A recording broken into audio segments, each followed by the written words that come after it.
In 18 innings of baseball, the Chicago Cubs offense has drawn 0 unintentional walks. They lose game 2, and their season is on the line Thursday.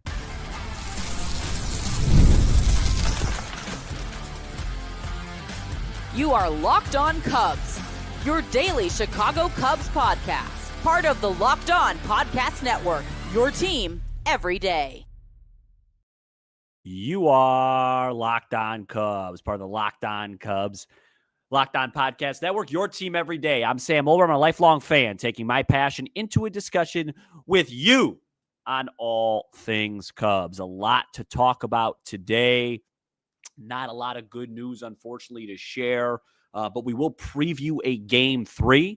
You always have to appreciate that. You still got a Game 3 and a chance to move on in the series. We'll talk about the potential matchup there.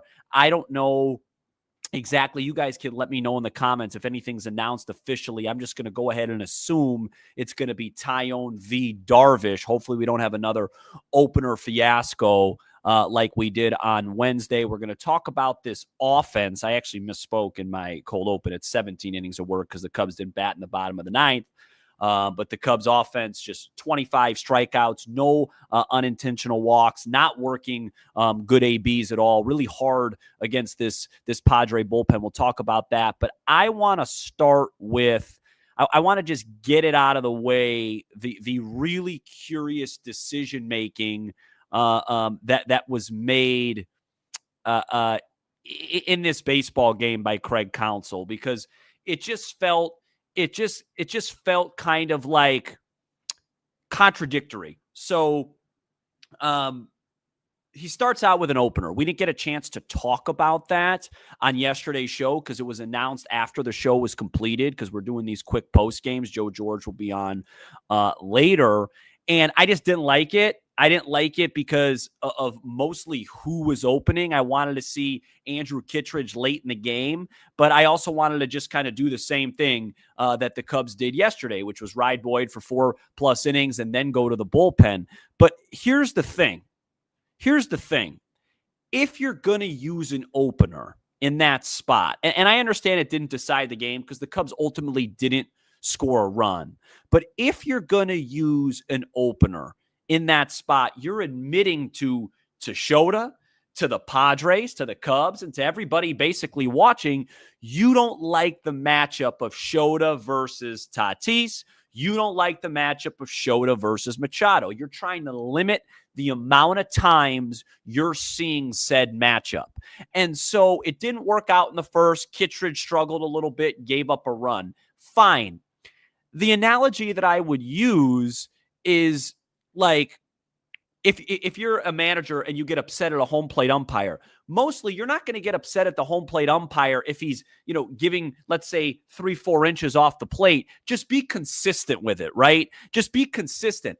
Craig wasn't consistent with his decision-making, because then in the 5th inning with a man on second, 2 outs, okay? Man on second, 2 outs, base open, you have Manny Machado up. You have a left-on-left opportunity with SHUTOUT versus Merrill on deck, so you could just walk Machado if you want. But you also have Soroka up in the pen to just come in and face Machado. And Machado looked pretty lost against the righties, the righty sweeper all afternoon. But he leaves SHUTOUT in that spot. And look, SHUTOUT's got to make a better pitch. He just, hung a splitter, and it was hit a really long way. But what was frustrating, and what I want to highlight, is I just felt like that was inconsistent process. Like, you have your process, and your process is to be analytically sound. We're going with an opener. We don't trust SHUTOUT in this spot against these two guys, over and over again. And then the spot comes up, and then you decide, no, we're gonna throw it here against Machado and see what happens. Instead of, like I said, you could have walked Machado and faced Merrill. You could have brought in Soroka to just face Machado, and instead it was a 2-run homer, and it just felt like after that the ball game was over, because the Cubs were lifeless offensively, and because the Padres just have, not only, I would say, the best bullpen in baseball, but one of the best bullpens, stuff-wise, I have ever seen, if I'm being genuinely honest with you. I mean, Morahone just won his 14th game of the season, if you count the regular season and not. He's throwing 98 as a lefty. Mason Miller's coming in, doing things that we've never seen before. 104-mile-an-hour pitches with comeback sink on the outside corner. And Robert Suarez is one of the finest closers in baseball. So the margins are so small early in the game there. It just felt like when Machado hit that baseball, the game ended. I'm curious. I would love to know, and I can't wait to hear what Craig says in the postgame on this, because it just felt like just kind of contradictory process, and just, hypocritical almost in a way of just like, hey, we don't trust this matchup. Oh, now we're going to go to this matchup. Very, very odd. But really, that wasn't the biggest story of the game. The biggest story of this game was offense and the Cubs' lack thereof. Put together just absolutely nothing. 4 hits offensively. Nico Horner hit the ball well 3 times. Probably deserved better. Got robbed on a ball that hit Morahone and deflected right to Arise, and then just a fantastic play by a fantastic outfielder in Fernando Tatis Jr. But like I said, 4 hits overall. They struck out 11 times. I think they've struck out 25 times, I think was the number I saw in these 2 games. Like I said in the open, they have yet to draw a non-intentional walk in this baseball series. I mean, that's unbelievable. And when the wind's blowing in and you're facing a guy like Dylan Cease, you feel like, hey, our only path here is to draw some walks, maybe bunt, do something, to get him off of his comfort zone, and they couldn't do anything. They couldn't do anything. The at-bat quality, I thought today, the difference between the 2 teams, I just thought the at-bat quality really, really stood out. Like, I thought Ryan O'Hearn had some really good at-bats. Bogarts had some really good at-bats for them. Tatis drew a really nice walk. I thought Arise saw the ball really well. Whereas for our guys, outside of Nico, maybe a little bit of Seiya. I'm trying to think off the top of my head here. Tucker had a hit in the 9th. That was nice to see. But the at-bat quality was really poor. Was really poor on Wednesday afternoon. And you only have one more game left, to fix this. You've scored 3 runs now in 2 games. Matt's talked about it a lot. 3's the magic number. Maybe with Tyone on the bump, you're going to need to score 4 or 5. And how are you going to be able to do that? You got Happ, you've got Bush, you've got Pete, you've got Tucker. They're 2 for 24 in these 2 games with no extra base hits. Right now, you're just kind of riding the fact that Seiya and Kelly went back-to-back. Dansby had a couple nice at-bats, and Nico's had a couple nice at-bats. But you're going to need much better at-bats across the board from top to bottom. And we're going to talk about some of those guys, some batting order stuff, and just what I think needs to be just better quality of at-bats and how that could happen. We're going to talk about that coming up next. This episode is brought to you by FanDuel. The NFL season is here, and FanDuel has an offer you don't want to miss. Right now, new customers can bet just $5 and get $300 in bonus bets if you win. That's right. Pick a bet. Put down $5, and if it hits, you'll unlock $300 in bonus bets to use across the app. Right now on FanDuel, I just checked the Cubs Game 3 odds. Now, that could be off, but it opened, I think, at Cubs minus 136. If that's the case, that's a big number and a really encouraging number. I would have thought at best it would be Cubs minus 115, similar to what it was today. So hopefully that line sticks. That could be a good sign and bode well for the Cubbies in what will be the biggest game that they've played in a long, long time. So what are you waiting for? Visit FanDuel.com to download the FanDuel app today and get started.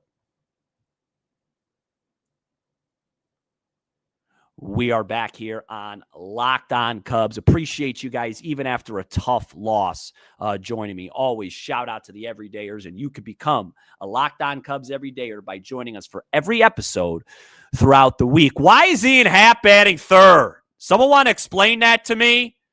I'm really confused at why Ian Happ's batting third.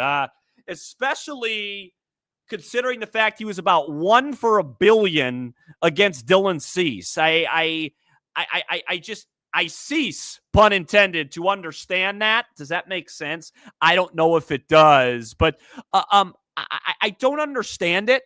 And look, I'm not trying to pick on Hap, but his at-bat quality in these 2 games has been porous.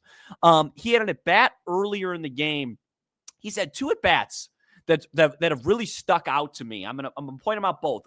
One of them was in the first yesterday against Pivetta, and this one I think was his second at-bat against Cease, where in the Pivetta case, he was he was ahead in the count 2-0 and was real passive, and then struck out looking. Like he got a fastball there. You could just tell in between, looking to walk, nervous, tentative.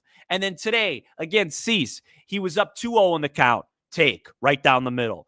3-1 in the count. Take. And then fish after a slider. Look, it's a lot easier said than done to hit a guy like Dylan Cease when he was rolling today. I mean, he was pretty nasty. And their guys get paid too. You got to give them a lot of credit.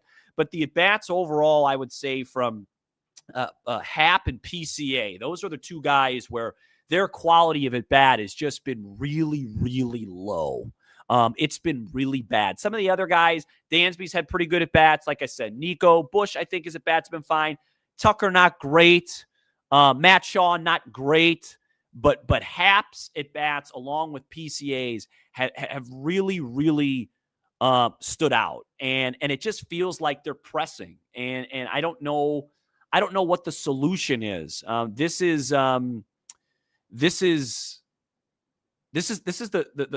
postseason, right? So like you're gonna press. It's gonna be a very high anxiety situation, and I just don't trust the quality of at bats right now, and I don't know if it's a conversation that needs to be had, maybe with Dustin Kelly, Hap, and PCA. We know PCA is going to press. That's who he is. He's aggressive all the time, and the Padres are taking advantage of that. I think with Pete, it's a separate conversation, right? With Pete's swung at everything all year.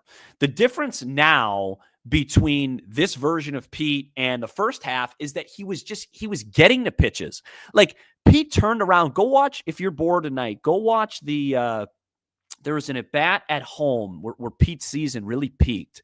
It was against Freddie Peralta at home. It was a day game against the Brewers. I think it was the night after a game got rained out, where he took like a 96-mile-an-hour Freddie Peralta fastball, rising fastball that was like at his chest, and turned it around and hit a home run to right field, right? He's missing those pitches now. He's not doing that. At the time, it felt almost unsustainable, and now it is.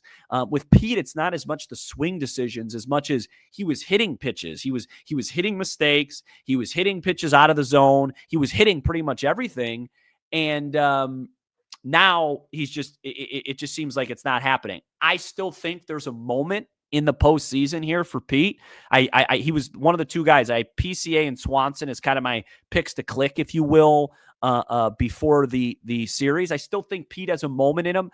Darvish will be a much better matchup for him. I mean, to be fair, Pivetta and Cease and King and Morahone. I mean, these are really, really difficult guys to get to. But I'm just more disappointed in Hap's approach. It just feels like he is so tentative right now. And it's kind of like this chicken and the egg situation, because in Hap's defense, the Cubs can't draw any walks right now.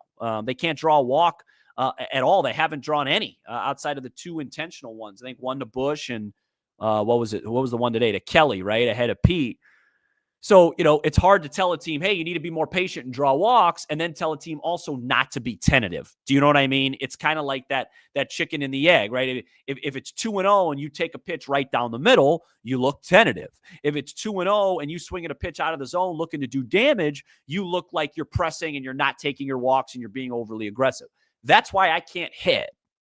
That's why I'm not a professional baseball player, and that's why they say outside of maybe playing quarterback, hitting a baseball is the hardest thing to do in sports. And hitting a baseball doesn't get any easier when you got guys coming out throwing 104 on the outside corner. This is a really good Padres team. And you have to also understand that sometimes You have to give credit to the opponent. You have to give credit to the other team. You have to give credit to Morahone and Schilt for going to the bullpen early. You have to give credit because Mason Miller is that dominant and Robert Suarez is really good. Now, that doesn't mean you concede, right? My prediction before this series started was Cubs in 3. So the Cubs have another opportunity tomorrow to do that. But the urgency, and I know everybody, all the players hate that word, but the urgency has to be there through the first 3, 4, 5 innings, because once it goes to those guys, and let me tell you guys, I do believe Michael King, we're going to talk about game 3 in a bit. I do believe Michael King will come out of the bullpen tomorrow and be a major force after Darvish, but I don't buy for 1 second that Miller's not available. Come on. You trade for a guy like that, and all of a sudden in a winner go home game 3 is going to be unavailable because he threw 2 days in a row. I don't believe it for 1 second. I think you'll see Mason Miller at some point tomorrow, especially if the game's close, especially if the Padres are leading. But it's just it's one of those things where, you know, you have to figure out a way to jump on them early. You have to figure out a way to get some good at bats, get some confidence in you, and put up 2, 3, 4 runs before you see Mason Miller, before you see Michael King, before you see you'll see Estrada, I'm sure, again tomorrow, and then at some point before you see Robert Suarez. And how do you do that? Well, you know, you need your studs, man. I mean, the last thing I'll say about the offense is, you know, I'm not going to sit here and blame a 23-year-old that had a projected OPS of like 690 before the season started as the reason why this team is struggling. I think, you know, Seiya's done awesome. His at-bats were really good again today. Even that game-ending double play I thought was a pretty good at-bat against Robert Suarez. It would be really nice to see Kyle Tucker have a big day. I know he had a hit there in the 9th. His at-bats looked a little bit better today than they did yesterday. But, you know, this is why you trade for Kyle Tucker, right? They're leaning on Tatis. They're leaning on Manny Machado. They're leaning on Bogarts. Well, we need to lean on Kyle Tucker. You know, Seiya's hit a big home run. You know, maybe Bush will get a big hit. But it would be really, really nice to see Kyle Tucker just have a moment. You know, it just feels like game 3 is just going to come down to a moment. Maybe it's Pete. You know, I don't know who it's going to be, but it would be really, really nice, you know, for the guy that we traded a lot for that doesn't feel like we're probably going to have back after this season, who's been in and out of the lineup here for a long time, you know, against a guy like Darvish. Like Darvish is hittable. We're about to talk about it. But, you know, it would just be really nice to see Kyle Tucker have a moment here and help the Cubs get past the Milwaukee Brewers. Excuse me, the San Diego Padres, and getting to the Milwaukee Brewers. The whole season comes down to one game, right? This is essentially a game 7. It's a game 3, but it's essentially a game 7. And it doesn't get any bigger than this. It doesn't get any more high stakes than this. And we talk about it all coming up next. Today's episode is brought to you by Prize Picks, the daily fantasy app where making the right call can actually pay off. You and I make decisions every day, but on Prize Picks, being right means cashing in. With football back, Prize Picks is the simplest and fastest way to get in on the action. Just pick more or less on 2 to 6 player projections, and you can turn your takes into real prizes, all in less than 60 seconds. When you play Prize Picks, it's going to be such a fun way to stay locked in for this football season. It's quick, easy. It's going to be your favorite way to follow along. And you could pick Josh Allen, more or less, passing yards. You could pick Saquon Barkley, more or less, rushing touchdowns, and a whole lot more. Download the Prize Picks app today and use code LOCKEDONMLB to get $50 in lineups after you play your first $5 lineup. That's code LOCKEDONMLB for $50 in lineups after your first $5 play. Prize Picks, it's good to be right.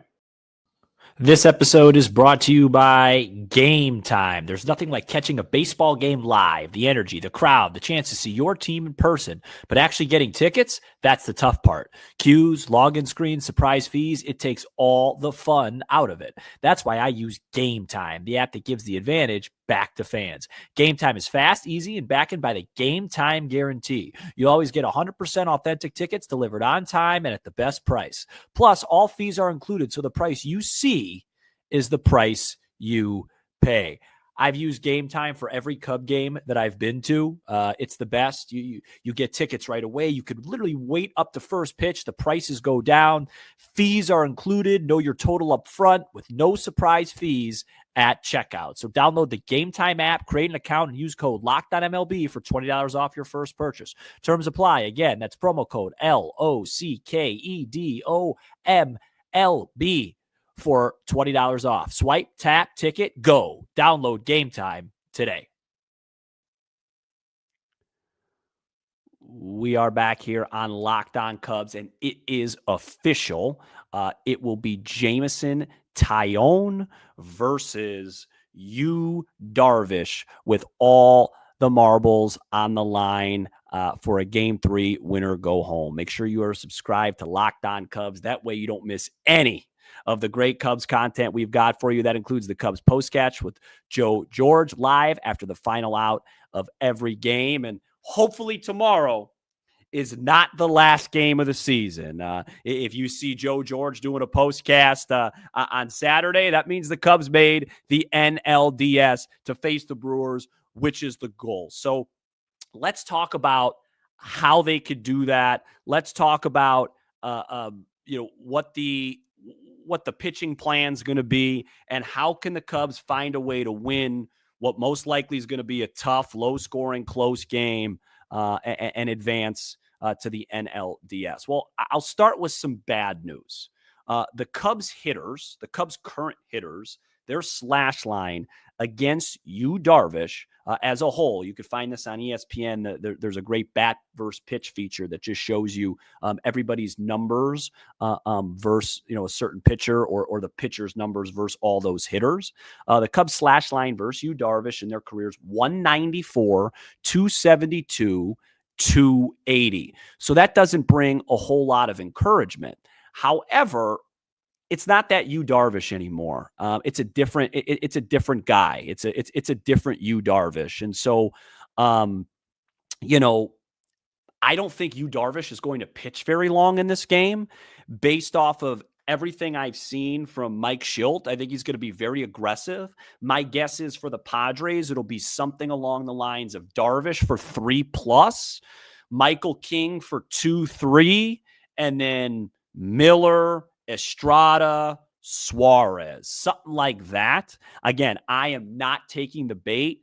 I fully expect to see Mason Miller tomorrow. The good news for the Cubs is I just pulled up FanDuel as those ads were going, and it looks like they open, like I said, at -136. Now it's down, but they are -126 favorites, that's high. I'm surprised, like I said, and typically in my history with gambling is whenever I'm surprised at a line, like that usually means more times than not, it goes that way. Like, for example, on Tuesday, the opener, the Cubs line really kind of skyrocketed. I think it closed at Cubs like -130 or something like that.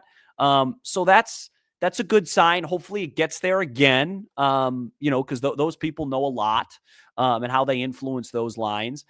As far as JMO goes and the Cubs plan, the only thing that really stood out to me one way or another when I looked at JMO's history against the Padres is that Jose Iglesias 7 for 13 with a homer against JMO. Would that be enough for Schilt to give Jose Iglesias a start? I doubt it. Probably just going to be a very similar lineup. JMO has done really well for the Cubs lately. He's pitched well. He's had a very weird year in terms of his platoon splits, right? His bugaboo in a Cubs uniform has been how he's fared against lefties. He's actually handled lefties a lot better this year and has more struggled against righties, but he's been much better lately. Of course, as with any Cubs pitcher, the win will be a very big story. It's supposed to be a little bit warmer than it was today. I also don't know. We don't know when this game's going to be played. My guess is the Yankees are going to beat the Red Sox tonight, which would mean, and my guess would be the Dodgers will beat the Reds, which would probably mean Yankees obviously would play at like 7:00, and then Cubs maybe get pushed up to like 4:00, something like that. 3:30, something in that range. That'd be my guess. I'm assuming they haven't announced the times yet. They're going to wait for this Yankees game to conclude. So, I don't know how much the time will affect the win. I would, like I said, I would guess between like a 4:00-ish Central Standard Time, assuming the Yankees win. If the Yankees don't win and Boston wins, then the Cubs will get the primetime slot. It'll be a night game. But we'll have to see how that works. You got to hope the wind blows in with JMO. You just do. Because he's going to hang some pitches. And then what's fascinating is what will the Cubs do after JMO? If you could get Tyone to get through 4 or 5, you probably could just go with your Pomerantz, your Palencia, your Kittredge, your Keller, just like you did in game 1. If you have to pull them, after 3 for whatever reason, 2, 3, my guess is you're going to see Michael Soroka. I really like the way Soroka looked out of the pen. I was hoping Ray would be an option too, and he still could be because he only threw like 15 or 16 pitches today. So it'll be all hands on deck for both teams. It's really hard to get in a bullpen battle with these Padres. They're really, really difficult. So, the recipe for a win, to use one of Matt's terms, or the path to victory, is you got to get out ahead early. You need JMO to have a good, solid first inning, and you need to jump on Yu Darvish early in this game. Michael Busch, have a good AB. Nico, maybe play a little hit and run, do whatever it is. Maybe Tucker bats third. Somebody get into a ball and get a lead, because it's a very unsettling feeling, and give a lot of credit to AJ Preller and this Padres team, where just once a couple of these guys come in, it just feels hopeless. It just feels totally hopeless. I mean, if you want a little bit of a light, I thought the at-bats against Robert Suarez were pretty good, in terms of their bullpen. Nico got robbed on a great play by Tatis. Tucker at a line drive base hit. And I thought Seiya worked a really good count, and he hit a ball hard. Unfortunately, it was on the ground, and they turned a really nice double play. Quick side note, I have no idea why Tucker wasn't taking second base there. Maybe his calf was really that bad, but usually in the 9th there, when you're down 3+ runs, 2 runs, they give you second base on a defensive indifference so you can avoid a double play. I mean, it didn't matter, but just was really odd to see him still at first base.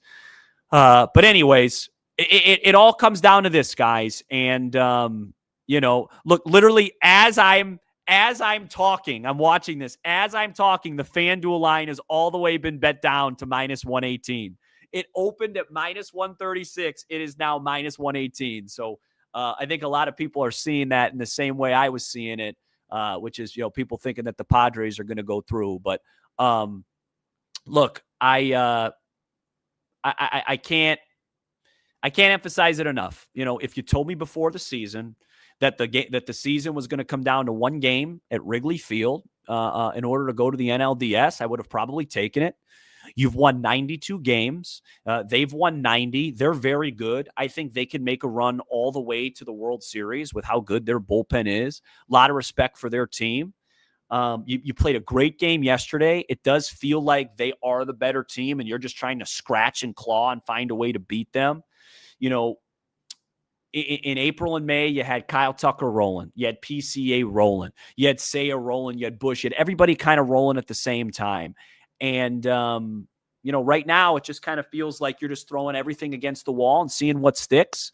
And the beauty of it is you could do that for one game. And maybe Jameson Tyone becomes a Cubs legend tomorrow and throws 5 or 6 great innings. Maybe PCA shows everybody what type of player he is. And even though it looks really bad right now, he gets into a ball at the right time and makes a difference. I mean, anything could happen in one baseball game. Right now, I understand it doesn't feel great because this Padres bullpen is, it's not going to make you feel great. It's going to take the sting and the momentum out of the game. It almost makes it a little bit boring because they're so dominant. But anything could happen in one baseball game. Anything. I mean, this game tomorrow is totally you flip a coin. And so hopefully you're on the right end of that.